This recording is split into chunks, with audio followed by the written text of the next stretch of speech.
Bonjour tout le monde. Alors, je vous dirais que dans l'état actuel de la situation, d'une part, j'ai chaud, mais on a ouvert les fenêtres, merci Marc et merci Catherine. Et par ailleurs, je vous dirais que j'éprouve un peu un merveilleux essoufflement.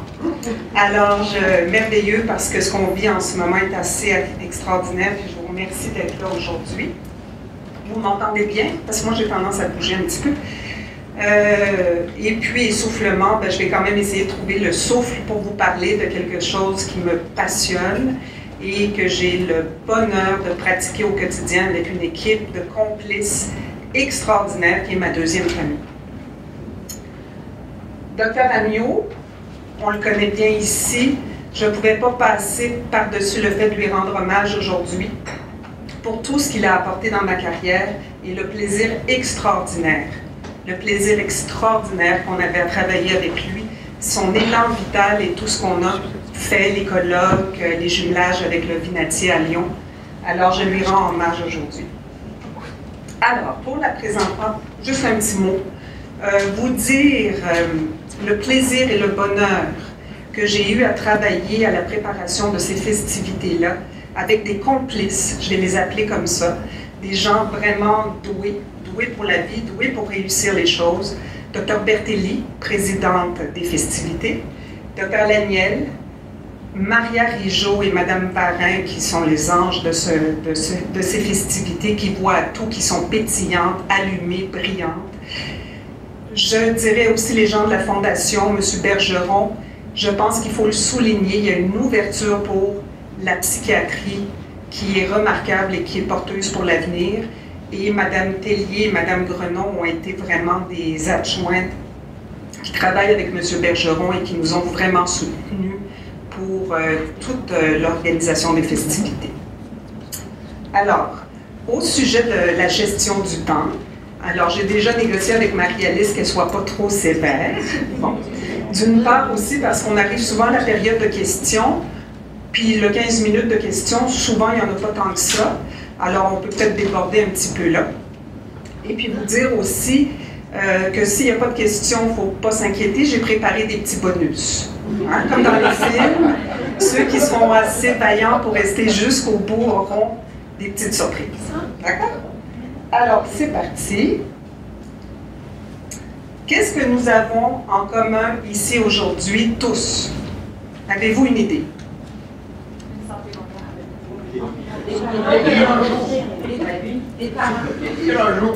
Alors, vieillir un jour, je vous trouve très, disons, dans un espoir de repousser l'échéance. Je vous dirais qu'aujourd'hui, en ce moment même, pendant les 60 prochaines minutes, vous avez accepté que nous vieillissons tous ensemble.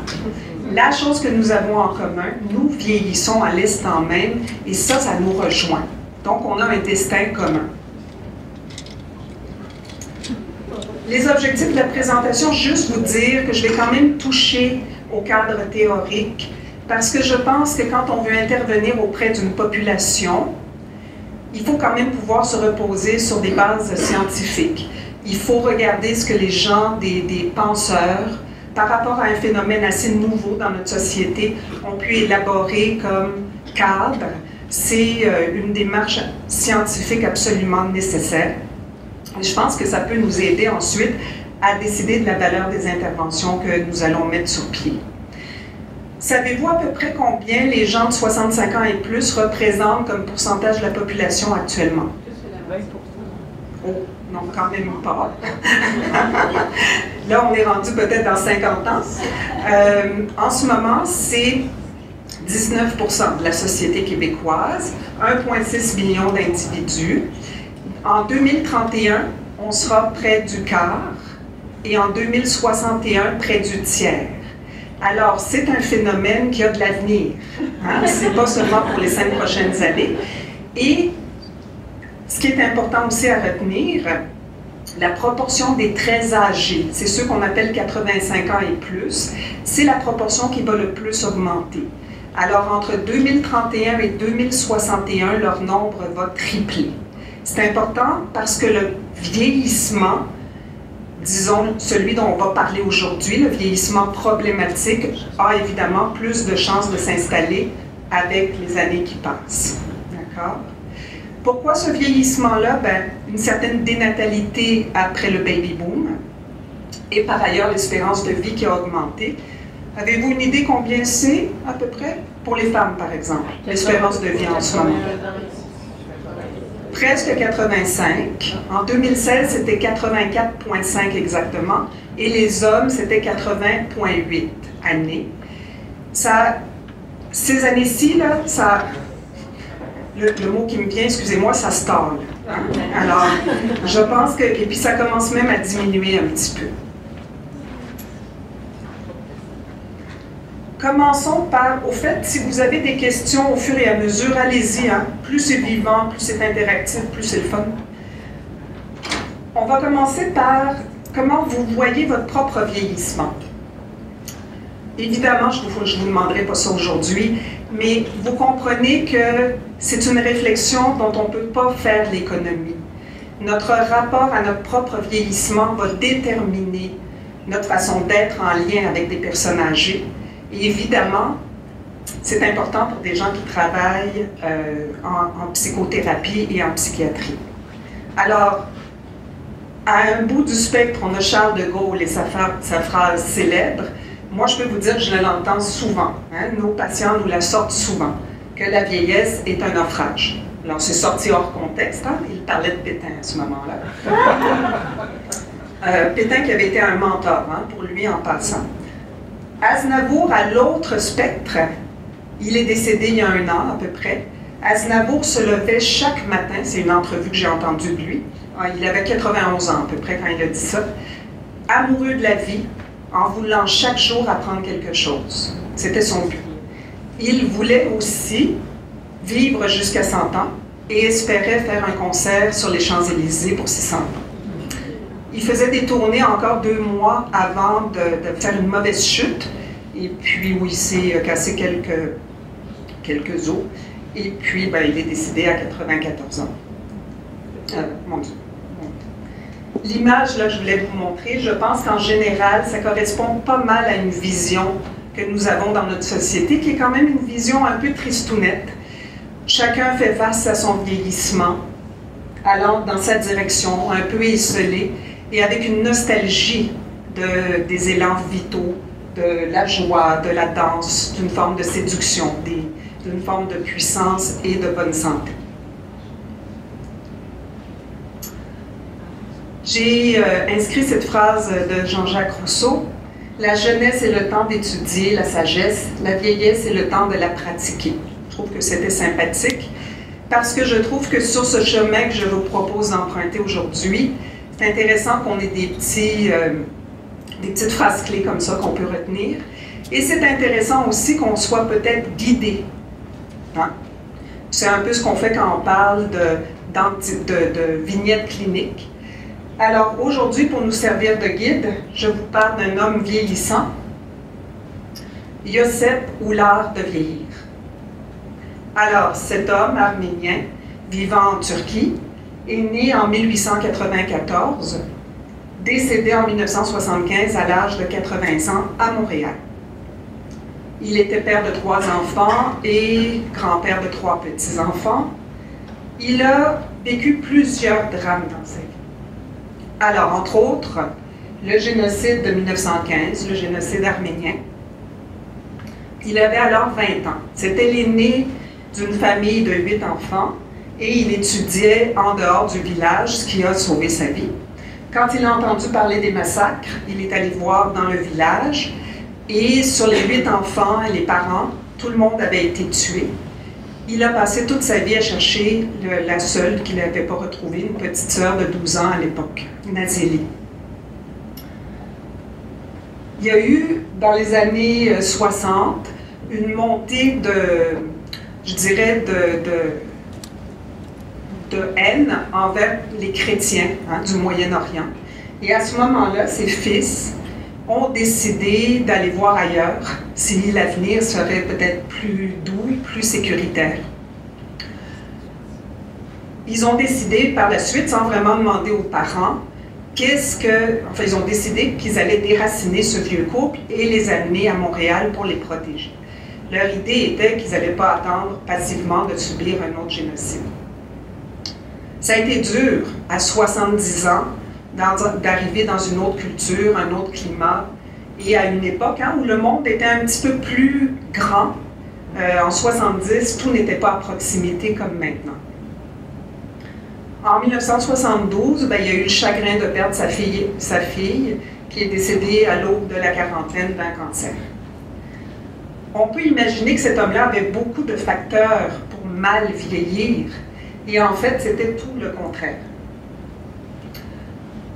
Cet homme, au fond, a su se contenter.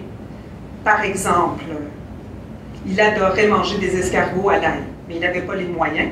Alors, il élevait lui-même ses escargots qu'il nourrissait de persil, prendre un petit peu d'avance pour le goût persil, et aux grandes dames de la famille qui trouvaient ça absolument abject. À Montréal, il n'avait pas de jardin. Il allait jardiner, par exemple, planter des fleurs chez son fils. Il a su... Alors, il faut se mettre dans le contexte, cette génération qui avait connu un génocide d'une telle ampleur, on peut les comprendre, ils ressassaient beaucoup ces événements-là, qui avaient une valeur probablement catharsique. Mais bon, ça ne rendait pas les gens très joyeux ni dans le plaisir. Il avait cette capacité, lui, d'éprouver du plaisir, d'investir à la fois ses petits-enfants, de se mettre par terre, de jouer avec eux, de faire des comptines, de leur transmettre une histoire, et de façon remarquable, une histoire où il n'était pas question de rancune et de vengeance, mais d'humanisme et de compassion.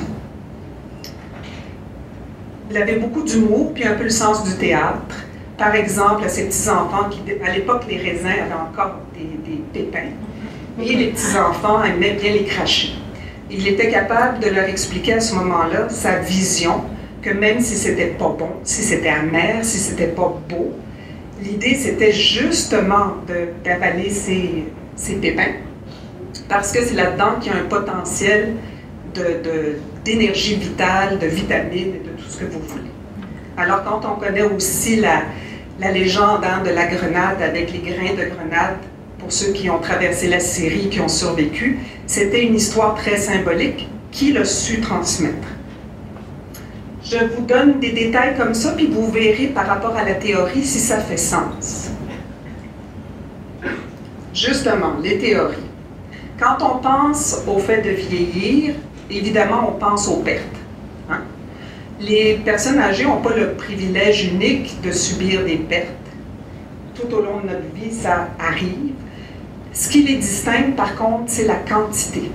C'est souvent l'accumulation, la vitesse à laquelle les pertes sont imposées et dans différents registres de leur vie. Le Gouès, déjà en 2000, dans un livre absolument splendide, décrivait ces pertes comme la perte de l'objet, hein, donc tous les gens proches que l'on perd petit à petit. Il y a un moment où il y a une disparition du monde relationnel des personnes âgées. Parfois, c'est même une perte de soi, parce que ce sont des relations tellement investies à long terme et intensivement, on peut penser à des relations de couple harmonieuses, que par le jeu des identifications réciproques, mais quand on perd l'autre, on perd une partie de soi. Il y a aussi la perte de fonction. Alors, entre autres, évidemment, vous pouvez penser à toutes sortes d'altérations fonctionnelles, mais des choses dont on parle moins, le sentiment de puissance, le sentiment de séduction et toutes les blessures narcissiques que le vieillissement peut imposer. La perte de soi, c'est aussi le fait que l'approche de la mort, c'est plus quelque chose qui est un terme général qu'on attribue un peu aux autres et qui se conjugue au futur, ça devient quelque chose qui est inéluctable et qui se conjugue au présent. Et ça change beaucoup le rapport à la vie. Dans un livre magnifique qui vient de sortir, Delphine de Vigan écrit « Vieillir, c'est apprendre à perdre, encaisser, chaque jour ou presque, un nouveau déficit, une nouvelle altération, un nouveau dommage. Perdre ce qui vous a été donné, ce que vous avez gagné, ce que vous avez mérité, ce pourquoi vous vous êtes battu, ce que vous pensiez tenir à jamais. » Séradec est un professeur de sociologie dans le nord de la France. J'ai trouvé son approche sociologique de l'épreuve du vieillissement très intéressante. Évidemment, je peux seulement vous donner les grandes lignes. Il a repris le concept de déprise, qui est évidemment un processus d'adaptation à toutes les contraintes que l'on vit en vieillissant. Ça représente aussi un résultat, la plupart du temps, en vieillissant, il y a une diminution de ces activités. Par rapport au phénomène de déprise, il y a 3 stratégies possibles. Il peut y avoir l'adaptation, il peut y avoir l'abandon, ou il peut y avoir le rebond, réinvestir des choses. Les tensions de l'identité vont se jouer aussi à d'autres niveaux. Par exemple, être ou avoir été. Quand l'identité de la personne âgée ne se conjugue plus au présent, mais ne fait partie que du passé, ça devient difficile d'investir. Devenir vieux ou être vieux? La différence étant que devenir vieux, on est encore dans un processus vital, alors qu'être vieux, c'est souvent dire que la vie est derrière soi. C'est un moment de rupture, et souvent, c'est après des événements de rupture existentielle, par exemple, devoir laisser la maison, rentrer en résidence, devoir recevoir des soins alors qu'on souhaite garder son autonomie. La familiarité versus l'étrangeté au monde. Je pense que c'est d'autant plus important dans notre société où tout va vite, où les technologies qui pourraient être un outil sont souvent perçues comme... L'apprentissage peut se faire, mais est plus long. Et souvent, même les petits-enfants qui pourraient les garder en contact sont tellement ailleurs et à maîtriser un langage et une façon d'être au monde tellement différente d'eux que ça devient quelque chose d'étrangeté et c'est une perte là d'un facteur d'attachement qui est très important. Alors on voit que Calimero ne trouve pas ça juste. Est-ce que la vieillesse peut devenir traumatique? Parce que beaucoup d'auteurs ont dit non, la vieillesse est un processus d'adaptation. Pour qu'il y ait résilience, il faut qu'il y ait traumatisme. Mais la plupart des auteurs maintenant s'entendent pour dire, vous savez, il y a 2 types de traumas. Les traumas uniques, par exemple une guerre ou un événement naturel catastrophique, et il y a les types de traumas qui sont plutôt dans la chronicité. Et vieillir fait certainement partie de ça. Alors, l'adversité chronique qui peut comme on le voit ici, à travers le deuil permanent, des pertes qui s'enchaînent sans répit. Sur un fond de deuil de soi, c'est le côté inéluctable de la mort, et qu'il faut bien accepter, il faut le dire, il y a un travail à faire d'acceptation à ce niveau-là. Le vécu d'abandon, quand on perd beaucoup de gens et qu'on se retrouve dans des milieux étrangers à nous, ça réactive ce vécu d'abandon et l'angoisse de séparation. La sensation, à la limite, d'être dépossédé de soi quand on n'a plus de lien, plus d'appartenance, plus d'intimité, plus de proches. Et que de façon paradoxale, on peut être obligé de subir une forme d'intimité non désirée, des étrangers qui nous lavent, des étrangers qui décident pour nous alors qu'on ne le souhaite pas. Ce n'est absolument pas facile. L'altération du sentiment d'estime de soi, là, il y a une petite coquille, qui évidemment est le noyau de l'identité. L'identité qui veut dire demeurer reconnaissable à soi. Erikson, avec sa théorie psychosociale de développement, m'apparaît extrêmement intéressant. Il faut dire qu'il a travaillé toute sa vie avec sa conjointe Joanne, qu'on connaît moins. Quand eux-mêmes, alors l'étape ultime, c'était l'intégrité versus le désespoir. Donc, il y a toujours une crise, d'où, quand elle est bien résolue, les individus développent des compétences qui leur permettent en général d'avancer avec plus de solidité dans la vie, avec plus de résilience. Vous voyez aussi, tiens, je vais l'utiliser, c'est le fun ça, le fait que ça soit ascendant, ça montre aussi la fragilité. Parce que si cette crise n'est pas résolue, c'est tout le reste qui est mis en déséquilibre. Ce qui est intéressant, c'est qu'eux-mêmes, quand ils ont vieilli, ils ont dit, voyons donc, on avait fait une étape pour 65 ans et plus, ça n'a rien à voir. Nous, ils avaient dans les 86-90 ans, ils ont dit, non, 65 ans puis 85, c'est pas les mêmes enjeux. Alors, ils vont développer un autre stade. Et c'est Johan Eriksson qui va terminer la tâche seule, puisque son mari est décédé avant d'écrire le chapitre ultime. Et vous avez ici, je ne le lirai pas nécessairement, mais dans son livre, elle s'est donné beaucoup de mal pour essayer de définir ce que c'était l'intégrité. Parce que c'est beau, c'est des beaux concepts, mais comment est-ce qu'on fait ça quand on vieillit et qu'on a moins de ressources?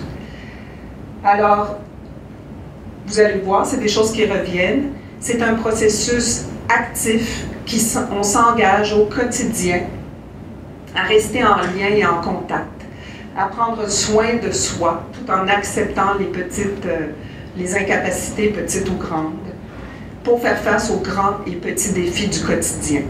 Ça a l'air banal, mais si vous saviez le nombre de nos patients qui refusent les soins, c'est un mécanisme de défense, mais qui est à ce moment-là complètement contre-productif, qui refusent de prendre des médicaments, qui refusent d'être lavés ou même de marcher.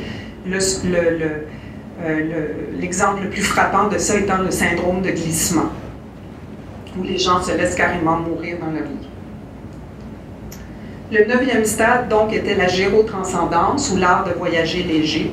Ils se sont inspirés d'ailleurs de cet auteur, Tom Stam, et c'est au fond un stade final où, à la fois devant l'aspect, il faut se départir de certaines choses et mettre l'énergie sur une capacité retrouvée d'être capable de s'émerveiller, de voir par rapport au temps et à l'espace qui se rétrécissent, comment mettre de la joie, du plaisir dans cet aspect de la vie.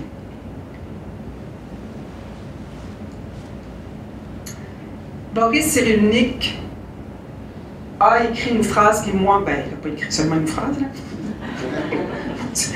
Mais il y a une phrase qui m'a parlé à moi plus spécifiquement, et je vais vous la lire, là. C'est la résilience, il la définit comme la capacité à réussir, à vivre et à se développer positivement de manière socialement acceptable, en dépit du stress ou d'une adversité qui comporte normalement le risque grave d'une issue négative. Ce que je trouve important, c'est se développer. Hein? Alors, la vieillesse n'est pas qu'une perte. La vieillesse, à mon avis, ressemble beaucoup plus à une étape, une tempête. C'est bouillonnant, c'est plein de vie, c'est plein d'émotions très fortes. Et c'est certainement pas juste un petit déclin qu'il faut accepter passivement. Fait que nos patients sont vraiment dans une étape de leur vie où les émotions sont fortes, mais où il y a un potentiel de rebond psychologique. C'est ce que les auteurs qui ont écrit sur la résilience vont tenter de nous démontrer. Les enjeux de la résilience au grand âge, il y a cette injonction paradoxale qui est, il faut à la fois se désinvestir parce que la mort est là, toute proche, et en même temps, on est vivant. Il faut bien rester vivant puis essayer d'en profiter quelque part. Ça a l'air simple, mais ça ne l'est pas. Hein? C'est un vrai défi pour la psyché d'être confronté à sa propre disparition. L'intégrité psychique est en danger. Être ou ne pas être. Continuer de vivre quand on est vieilli et affaibli, avec cette échéance de la mort, hein, ça ressemble un peu à une mission impossible. Si on nous propose ça demain, on dirait non, merci, je vais passer mon tour, mais on peut pas vraiment.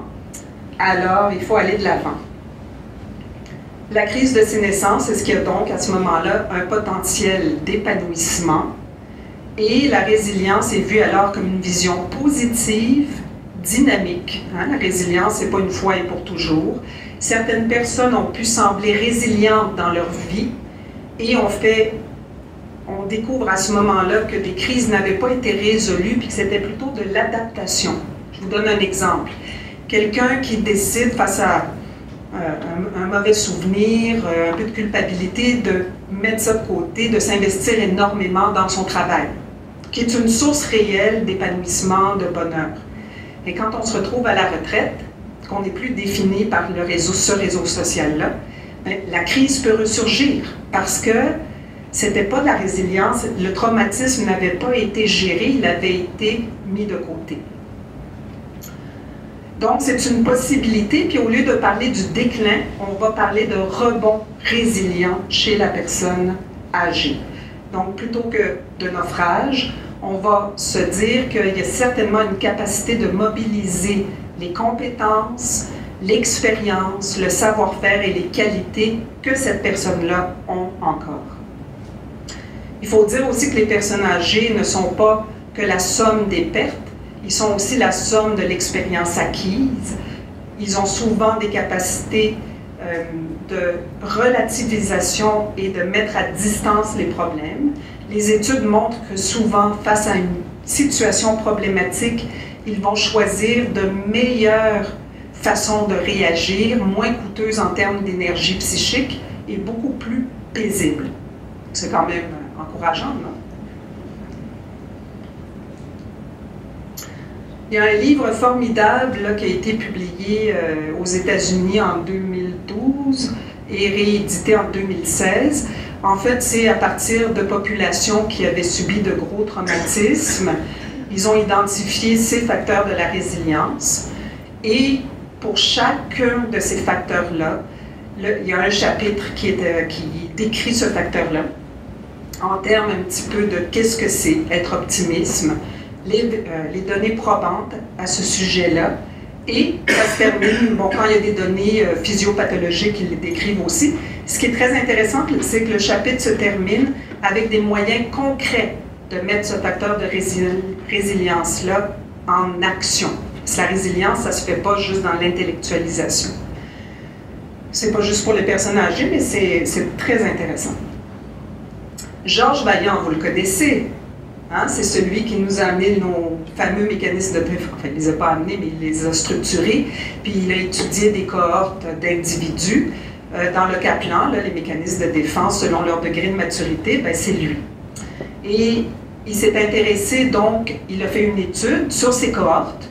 Il y avait des hommes de Harvard, il y avait des femmes de Boston qui étaient de la ville, donc différentes populations. Et il a regardé ceux qui vieillissaient bien, quels étaient les facteurs. Alors, il a trouvé 7 facteurs. Hein? Le deuxième plus puissant prédicteur d'un vieillissement réussi, c'est la maturité des défenses. Le premier étant de ne jamais avoir fumé ou d'avoir arrêté avant 50 ans. Et le troisième étant la même chose avec l'alcool. Okay?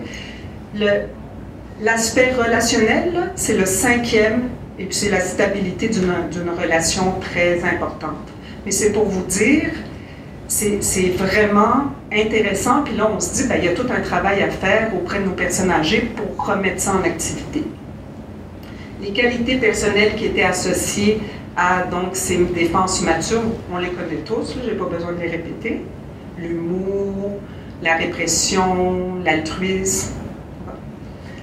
J'en oublie toujours en plus. Alors, donc c'était la capacité à planifier et espérer, donc des bonnes fonctions exécutives, la capacité à pardonner et à ressentir de la gratitude, capacité à ressentir de l'amour et de l'empathie, et le désir de faire les choses avec les autres et non pas d'attendre que les autres fassent des choses pour vous. Ça, c'est important. Alors, la longévité de vos parents, grands-parents, le style d'enfant que vous étiez, le style de famille que vous avez, de relation que vous avez connu dans l'enfance, tout ça n'avait aucun impact. Ce qui est quand même, moi je trouve, source d'espoir. On peut bien vieillir même si on a été moins chanceux dans le début de sa vie. La résilience de l'âgé, c'est un livre formidable, différents auteurs extraordinaires qui abordent la résilience de la personne âgée sous différentes perspectives. Il y a même un chapitre sur les chiens âgés, comment ceux qui sont résilients, quels facteurs ils ont trouvé.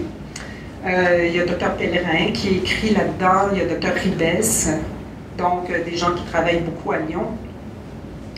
Et ils vont dire qu'au fond, les 2 facteurs clés de la résilience, l'affect et le sens, sont extrêmement présents chez la personne âgée, qu'il y a une possibilité d'intervenir et que ça se fait d'une part en trouvant un sens à sa vie dans le passé, mais que ça ne peut pas se faire sans tuteur de résilience. Un tuteur de résilience, tout bonnement, c'est quelqu'un qui est intéressé par vous, qui va s'intéresser à autre chose. Avez-vous pris vos pilules? Hein, puis, etc. Et qui va, à travers un regard bienveillant, on y revient toujours, démontrer un intérêt pour qui vous étiez, qui vous êtes et qui vous pourriez devenir. Donc, les personnes âgées, le travail de donner un sens à sa vie, ça va, mais quand ils ne peuvent pas l'ancrer dans le présent ou dans le futur, ça devient délétère. On a besoin d'un interlocuteur. La résilience seule, ça n'existe pas. Ça nous interpelle comme société, parce que pour l'instant, je regarde 19% de la population et ce qu'on met comme effort, énergie et organisation des soins, si on compare par exemple à la pédopsychiatrie, c'est très bien qu'on s'occupe de nos jeunes, mais qu'est-ce qu'on a? Quand est-ce que ces patients-là ont accès à des interlocuteurs qui sont bienveillants? Il y en a qui sont doués, d'emblée, mais ça serait peut-être intéressant qu'on transmette un savoir-faire et qu'on puisse former les gens qui s'occupent d'eux dans les résidences, dans les CLSC, etc. D'où l'intérêt de peut-être trouver des façons de faire simples à enseigner et à appliquer. Ce qui nous amène à la psychiatrie positive. Est-ce que je suis dans les temps?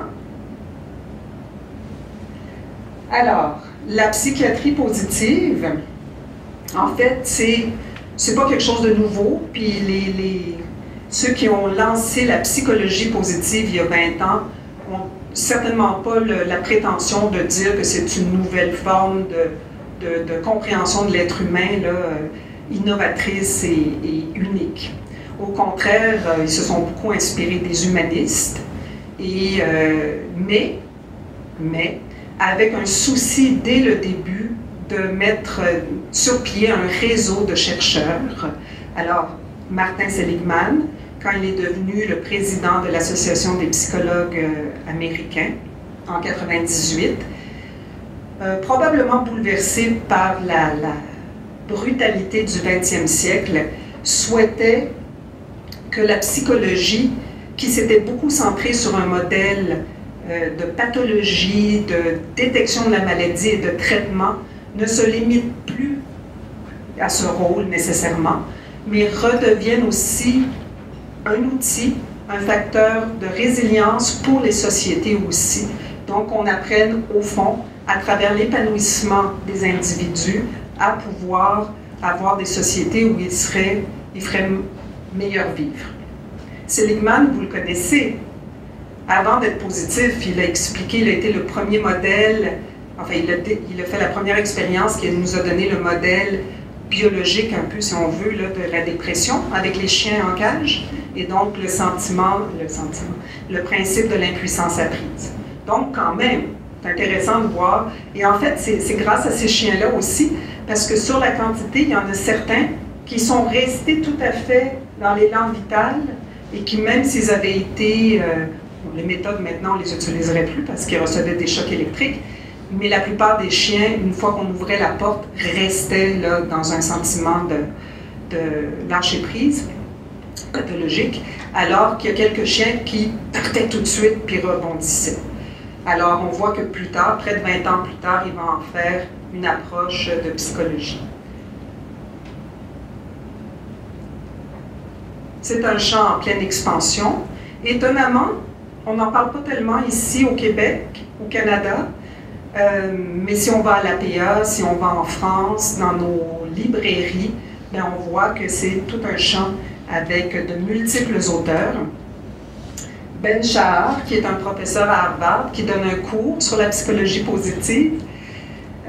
Son premier cours, il y avait 8 étudiants, dont 3 qui ont abandonné. La troisième session, il y avait 600 personnes et plein de jeunes qui avaient amené leurs parents, leurs grands-parents. Et là, il disait qu'il était complètement hors de sa zone de confort depuis ce temps-là.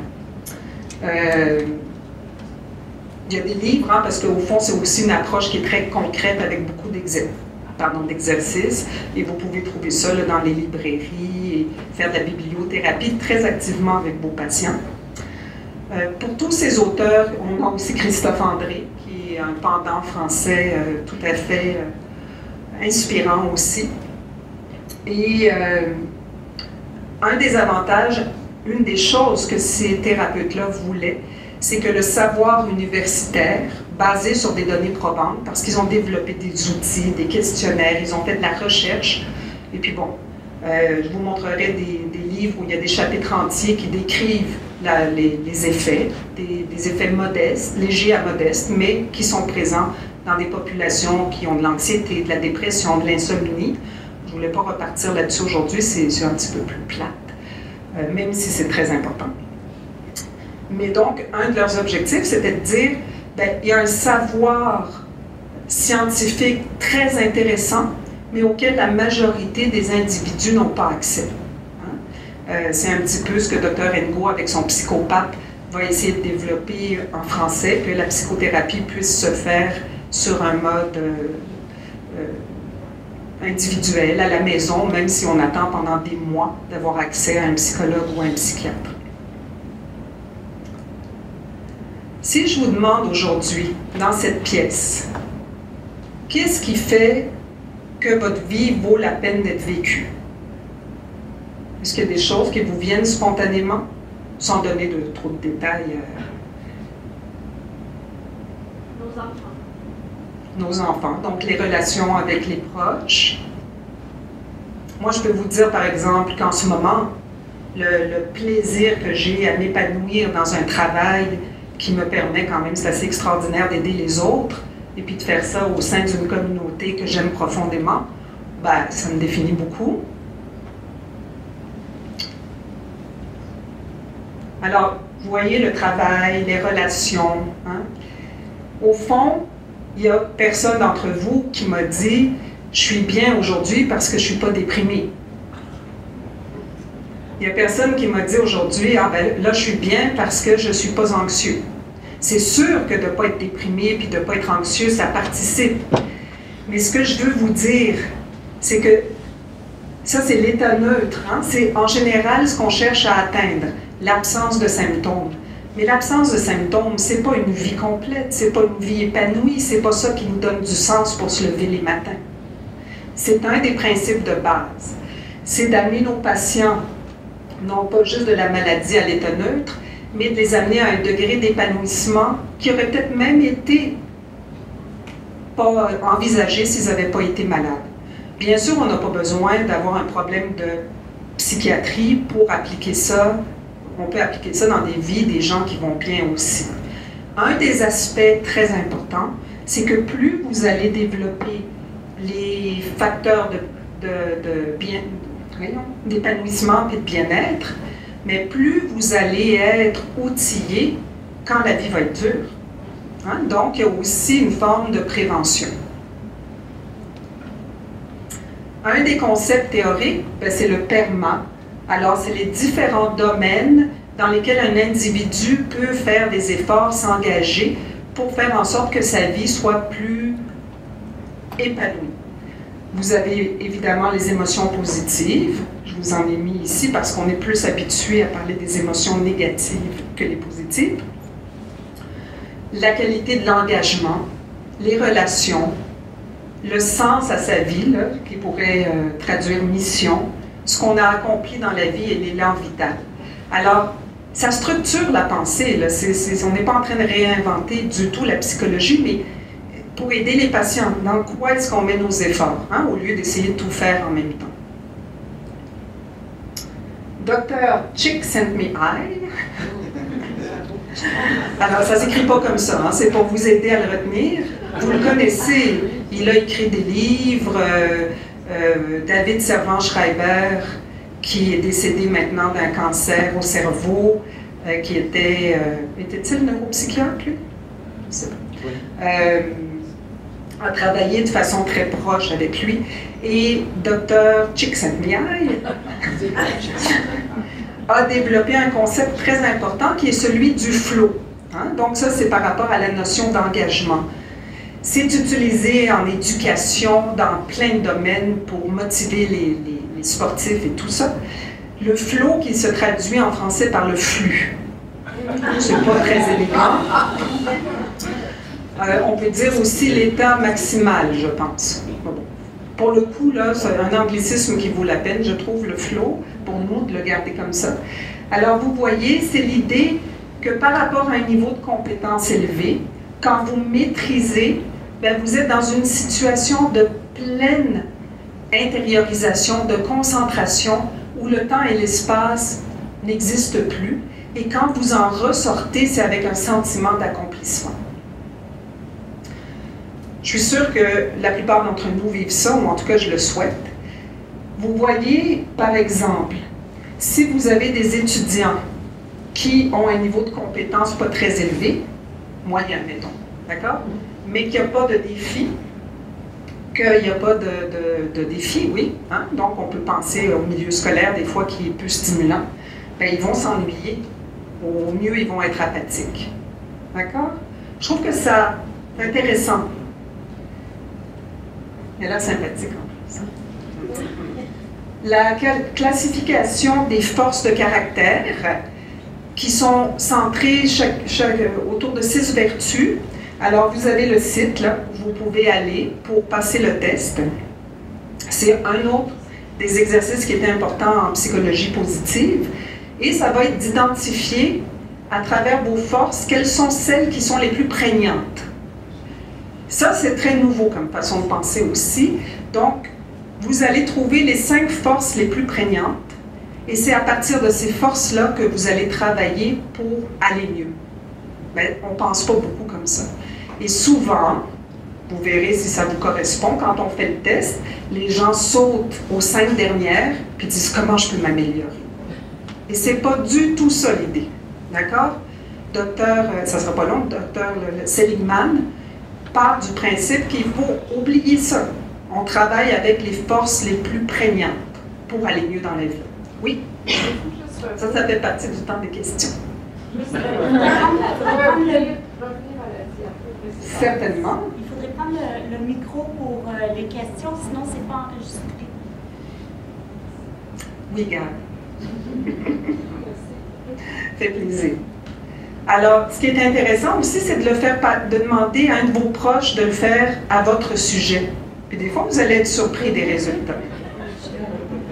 Il y a une forme pour les jeunes, il y a une échelle comme ça pour la pédo, et c'est gratuit en passant. La psychiatrie positive, ben, c'est très simple. C'est une démarche qui, au fond, ce qui est intéressant, c'est qu'on peut utiliser cette approche-là à différents niveaux, selon les besoins de nos patients, et puis ce qu'on maîtrise dans cette théorie-là.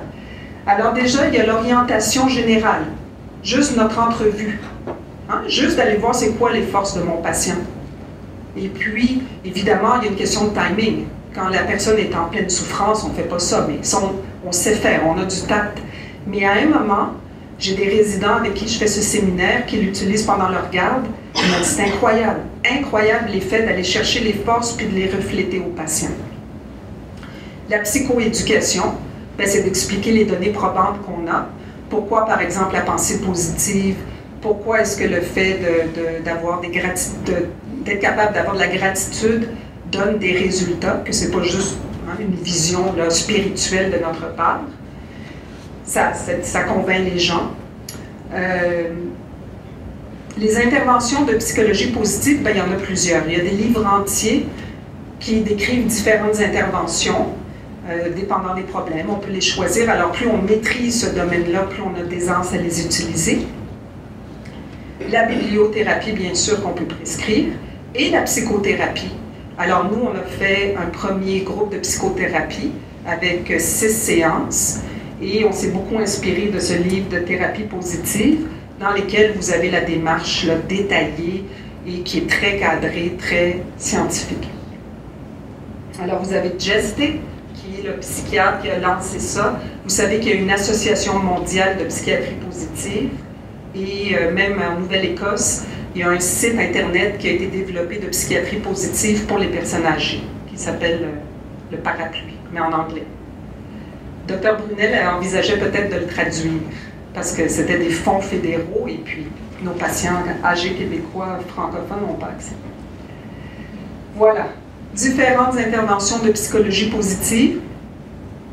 Pourquoi c'est, à mon avis, facile à comprendre, facile à expliquer, facile à mettre en action, Les gens, souvent, ont des résultats tout de suite. Puis, quand ils n'ont pas de résultats, ben, c'est jamais désagréable, c'est jamais long. C'est pas pénible. Alors, du coup, quand vous faites ça, vos circuits, hein, les circuits qui passent par les centres de récompense, ben, sont stimulés beaucoup plus rapidement et vous avez beaucoup plus de chances que les patients refassent ça. C'est pas banal parce qu'on sait que souvent, l'attrition, quand on fait de la psychothérapie, ou la non-adhésion à ce qu'on leur demande, moi qui fais de la TCC, je peux vous dire que les tableaux là, de pensée négative, sombre et de restructuration, j'ai zéro succès avec ça. D'accord? Certaines qu'on connaît, je vous ai mis celles qui ont été le plus étudiées, où il y a plus de données probantes. La gratitude, qui est, entre autres dans la dépression, d'une efficacité remarquable, mais ça prend 2 à 3 semaines avant de faire effet. La pleine conscience, les forces signatures, relations positives, altruisme, etc. Il y en a plusieurs autres. Vous êtes-vous déjà demandé combien de fois dans votre vie vous aviez réellement dit merci? Un vrai merci, l'expression de votre gratitude, de votre reconnaissance, de votre dette. Le principe de la gratitude, entre autres, on leur dit de trouver 3 éléments pour lesquels ils éprouvent de la gratitude avant de se coucher. Les études montrent que même le sommeil s'améliore. Au lieu de ruminer, d'essayer de voir ce qui a pu aller bien dans une journée, c'est un peu le défaut, ça a l'air simpliste. Et c'est complètement, ça change, les patients nous disent que souvent ça change complètement leur relation à leur vie, puis leur façon de penser. Puis souvent, ils deviennent des vecteurs, ils enseignent ça autour d'eux après. Alors, vous avez même des livres, hein, des cahiers qui sont sortis là-dessus. En conclusion, c'est pire. Donc, le vieillissement peut être de l'ordre du traumatisme. J'espère avoir réussi à vous en faire la démonstration, ce qui fait appel, bien sûr, à notre empathie puis notre compassion. Mais il y a aussi une possibilité de rebond, d'aller chercher les ressources et les forces de l'individu en étant des tuteurs de résilience. Il faut trouver après comme société comment on va faire ça, puis avec quel outil, parce que pour l'instant, on n'est pas fort. Et la psychiatrie positive s'avère, à mon avis, une façon facile à utiliser, à enseigner et à généraliser pour atteindre cet objectif. Voilà, pour moi, c'est tout ce que j'avais. Bien, il y a les bonus, mais ça dépend. Si vous avez trop de questions, on n'aura peut-être pas le temps.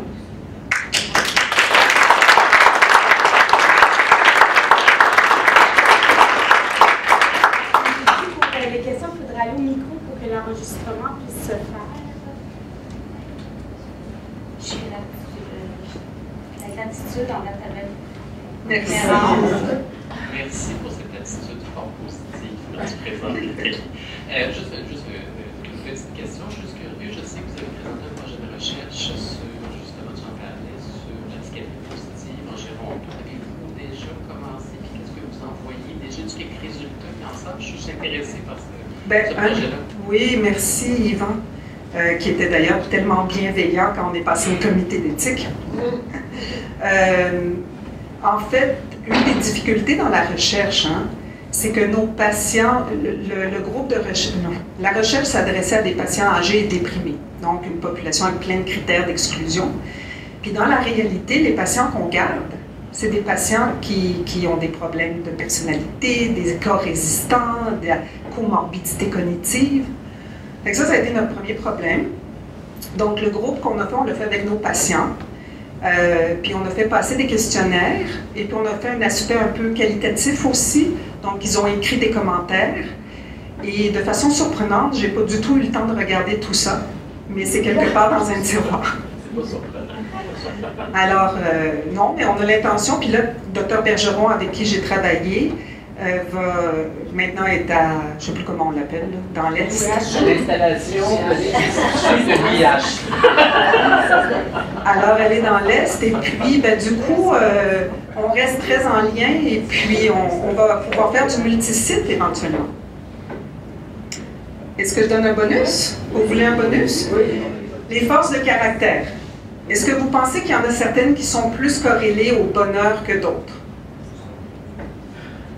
La question suggère la réponse. Vous voulez savoir lesquels? Oui. La vitalité, ça c'est l'élan vital. Hein? C'est que même si on a mal à la hanche, le docteur Agnew, avec ses 3 fractures qui étaient là l'autre soir. L'espoir, la gratitude, hein? Ça a l'air banal. Là. La curiosité, on en a parlé, la curiosité à l'autre, éviter. Hein? Et l'amour.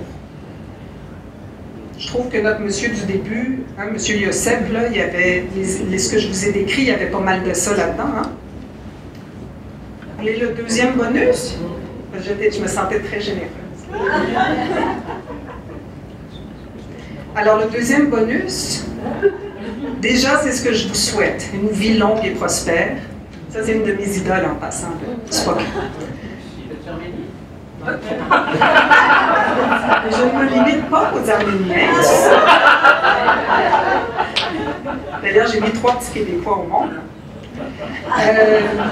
Les forces identifiées chez les âgés, il y a des choses dont on a parlé. Je trouvais que c'était intéressant de les regrouper, hein, de finir sur quelque chose de positif. Capacité à créer des liens. Relativiser, prendre de la distance. Le bilan de vie favorable, c'est sûr que ça, c'est un cercle vertueux. Mais même s'il n'y a pas un bilan de vie favorable, est-ce qu'il y a des éléments sur lesquels on peut se concentrer, puis tant qu'à raconter quelque chose aux gens qui viennent nous voir, parler de ça aussi. Hein? Les gens âgés positifs qui sont agréables, qui s'intéressent aux autres, puis qui ont des choses positives à raconter, ben, ils ont plus de présence, puis c'est important. Fait qu'il faut leur dire à nos patients, c'est pas juste une position de victime, là, d'accord? La capacité à donner un sens à sa vie, mais je vous ai dit que 100 personnes pour recevoir ça ne donnent rien.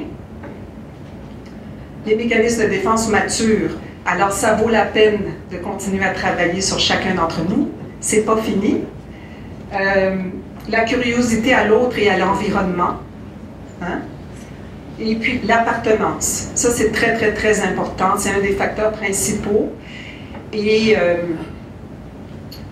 on a un petit problème là, parce que nos familles sont plus éclatées. La religion, surtout avec les cohortes plus jeunes, ça c'est plus vraiment là. Il y a peut-être d'autres formes de spiritualité qui vont remplacer.